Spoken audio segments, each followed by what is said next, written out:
Il 15 aprile del 1707 a Basilea in Svizzera nacque Leonhard Euler, italianizzato Eulero. Egli fu il matematico, fisico e astronomo più prolifico. Ci ha lasciato infatti una voluminosa raccolta di opere a carattere matematico e fisico, formule, calcoli e teoremi. Le sue opere complete furono 887, raccolte in ben 74 volumi, e comprendevano ad esempio nozioni di matematica, meccanica, astronomia, ottica, acustica, termologia e magnetismo. Egli visse prevalentemente in Russia, a San Pietroburgo e a Berlino, in Germania. Si sposò per ben 2 volte e dalla prima moglie ebbe ben 13 figli, con altrettanti nipoti. Di lui si diceva: Eulero calcolava senza sforzo apparente, così come gli uomini respirano o le aquile si librano nel vento. Amava infatti talmente tanto la matematica che per divertire ed istruire figli e nipoti era solito proporre loro problemi e realizzare personalmente piccoli esperimenti di fisica, nonostante divenne completamente cieco. Infatti perse l'uso dell'occhio destro a 30 anni a seguito di una febbre cerebrale. Federico II lo soprannominò il mio ciclope,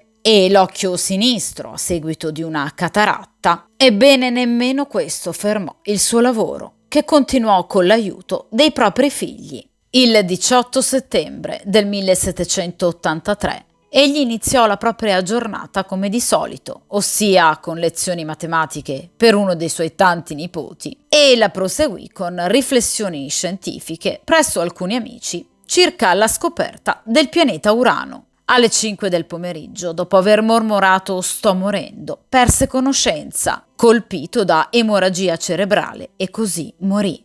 E come disse il marchese di Condorcet, egli cessò di calcolare e di vivere. Pensate che per ben 50 anni dopo la sua morte, l'Accademia di San Pietroburgo continuò a pubblicare suoi lavori inediti.